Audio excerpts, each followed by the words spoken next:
आइए बात करते हैं छत्तीसगढ़ की, जहां SECL भटगांव क्षेत्र में आज क्षेत्र की 4 ट्रेड यूनियनों के द्वारा भटगांव भूमिगत परियोजना के साथ अन्य खदानों के बंद होने को कामगार विरोधी मानते हुए आज से स्थानीय महाप्रबंधक कार्यालय के समक्ष अनिश्चितकालीन धरना प्रदर्शन शुरू किया। देखिए हमारी ये exclusive report. Doctor Pratap Narayan Singh की रिपोर्ट। टू ऑपरेशन एक ऐसा प्रावधान है जो किसी भी भूमिगत खदान हो या ओपन कास्ट माइंस हो, उसके संचालन के लिए बेहद ही ज़रूरी होता है, जिसमें कई परमिशंस होते हैं। भटगांव क्षेत्र जो अस्तित्व में आए हुए तकरीबन 3 दशक से ज़्यादा हो गए, यहाँ आज जो मजदूर हैं, जो कर्मचारी हैं, उनके सामने कहीं ना कहीं समस्या आ गई है। CTO न मिलने के कारण कई खदानें पूर्व से बंद हैं, जिसमें नवापारा भूमिगत खदान और कल्याणी भूमिगत खदान जैसी महत्वपूर्ण परियोजनाएं थीं जो बंद करनी पड़ी। आखिर क्यों प्रबंधन पर, स्थानीय प्रबंधन पर उदासीनता का आरोप भी लगते आया है। आज जो है पिछले 8 तारीख को संयुक्त जितने भी यहाँ यूनियन कार्यरत हैं, चारों यूनियनों ने यहाँ ज्ञापन दिया था कि आप जो है CTO लाएं और खदान जो भूमिगत खदान भटगांव की है उसे चालू करें, उसे चालू अवस्था में रखें। किंतु इस पर आरोप है कि अभी तक उदासीन रवैये के कारण, CTO नहीं मिलने के कारण कई लोगों के सामने बेरोजगारी की समस्या, क्योंकि स्थानीय तंत्र होता है वो भी यहाँ कहीं ना कहीं कामगारों और कर्मचारियों से जुड़ा हुआ होता है। उनके बाल बच्चे भी इसी पे अपना जीविकोपार्जन करते हैं। यह गंभीर मुद्दा है। आइए हम चर्चा करते हैं। हमारे बीच एटक के मनोज पांडे जी हैं। आखिर ये पूरा मामला क्या है, प्रबंधन पर क्या आरोप है? देखिए, भटगांव खदान 1975 से चल रही है और पिछले वर्ष उसका CTO खत्म हो गया। प्रबंधन ने कोई प्रयास नहीं किया। भटगांव क्षेत्र की 5 यूनियनों ने तय किया कि ये काम तो प्रबंधन का है, लेकिन चाहे जिस नीति के तहत ये एक एक करके भटगांव की नवापारा, महामाया, कल्याणी, दुग्गा जिसमें प्रॉपर्टी बाकी है, और इस तरह ये 4-5 खदानें क्षेत्र की बंद हो गई। हम लोगों ने आपस में तय किया और हम लोग आगे बढ़े। स्थानीय विधायक, स्थानीय माननीय मंत्री के पास हम लोग गए और जो खदान निश्चित तौर पर 31 अक्टूबर 2024 को बंद होने जा रही थी, वो आश्चर्यजनक तरीके से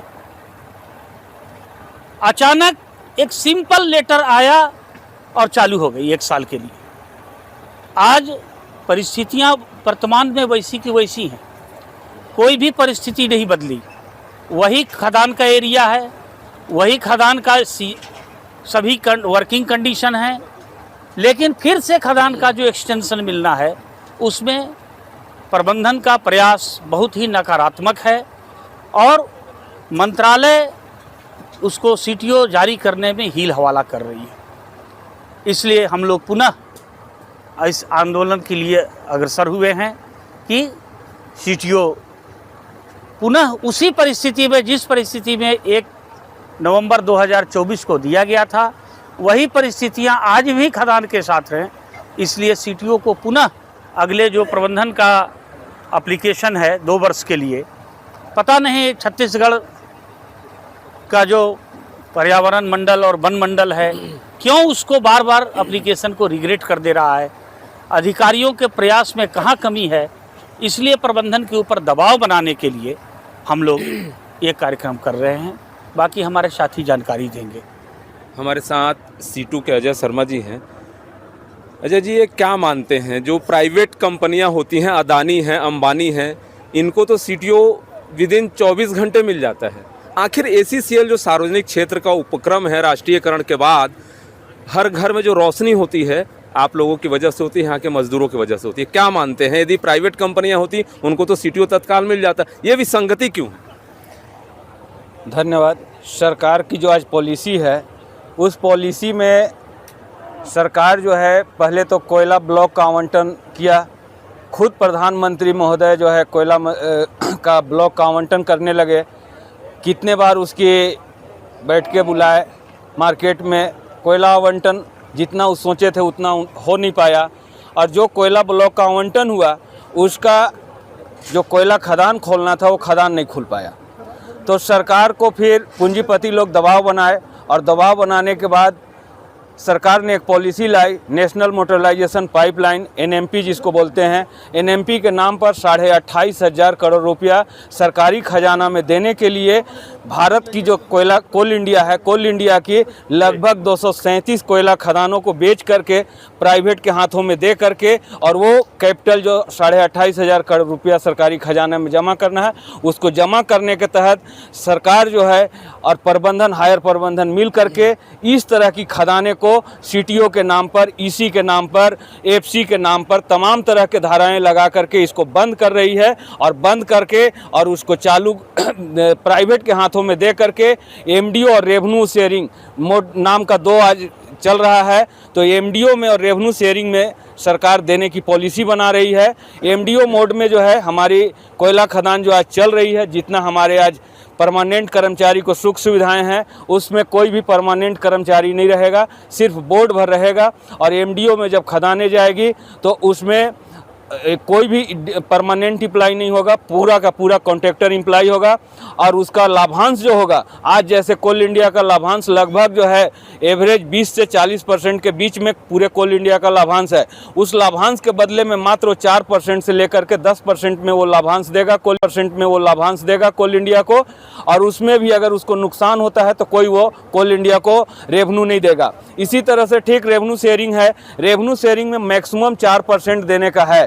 अगर 4% उसको लाभांश होता है तो लाभांश का 4% देगा।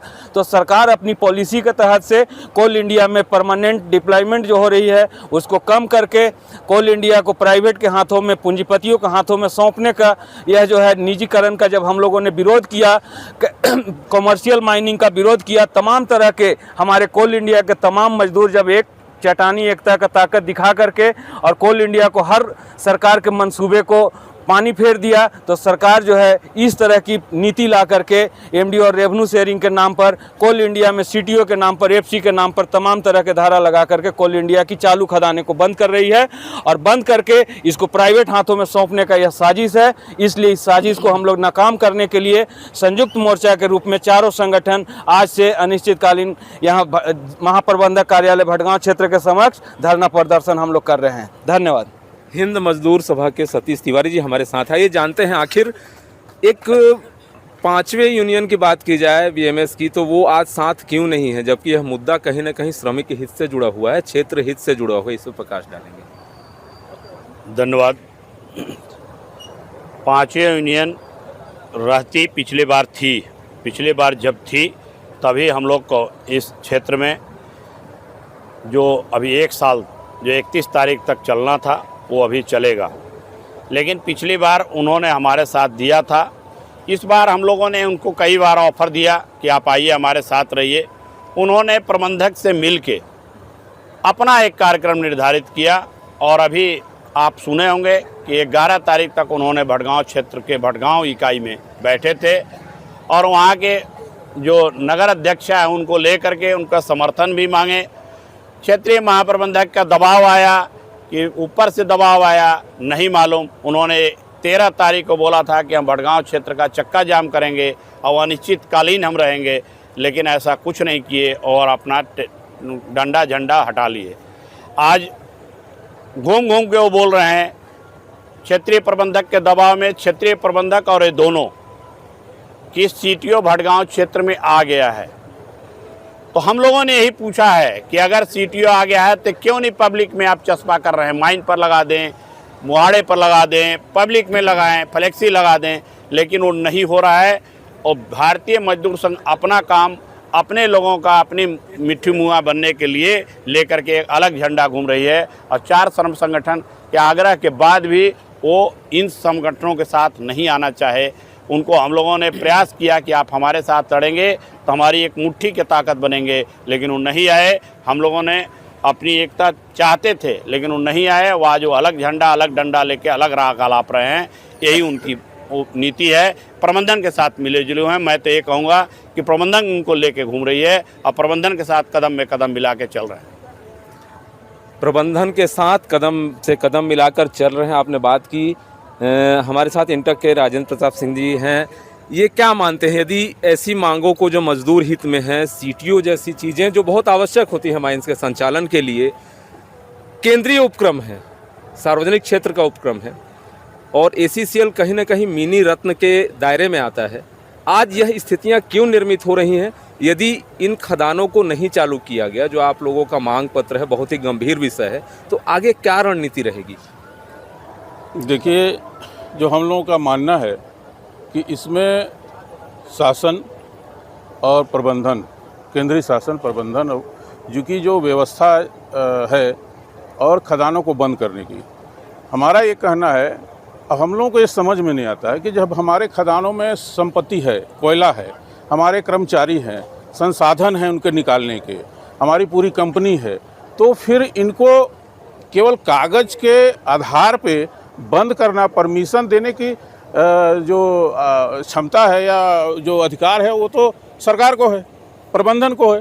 तो ये इनका काम है। तो ये कागज़ में परमिशन न देके उस खदानों को बंद करने के पीछे काहे पड़े हैं? इससे क्या करना चाहते हैं? जो हम लोगों को समझ में आती है बात कि जो केंद्र सरकार की बातें चल रही हैं, सुनने में आते हैं, उसी को प्रमाणित होता दिख रहा है कि खदानों को बंद करो और प्राइवेटाइजेशन को दे दो। और इसका हम आखिर ये हम लोग परमानेंट कर्मचारी हैं, राष्ट्रीयकृत खानों के कर्मचारी हैं, उद्योगों के कर्मचारी हैं। ये हमारे उद्योग पे ये प्रश्न माने समस्या खड़ा हो गया है और हम लोग अपने उद्योग को बचाने के लिए लगे हैं। उद्योग रहेगा तो हम रहेंगे, और भी लोगों की भर्तियां होंगी। अब इनका क्या है कि कर्मचारियों को नुकसान करो और उद्योगपतियों को फ़ायदा दिलाओ। इसी तर्ज पे इनका काम चल रहा है। इसीलिए सीटीओ या अन्य इसी तरह की जो व्यवसाय हैं उससे खदानों को प्रभावित करना और बंद करना और कर्मचारियों को बाहर करना, उनको परेशान करना, यही हम लोगों को इनका काम है। इसी का भी विरोध है हम लोगों का। तो मान लीजिए कि ये इस तरीके की समस्याओं पर गंभीर नहीं होते हैं, तो संयुक्त मोर्चा जो है, क्या आगे का कार्यक्रम रहेगा ताकि आप लोगों का जो ये आंदोलन है वो सफल हो? देखिए, हम मजदूर संगठन के लोग हैं, मजदूर हैं। हम लोगों के पास सबसे बड़ा अधिकार जो है आंदोलन का है।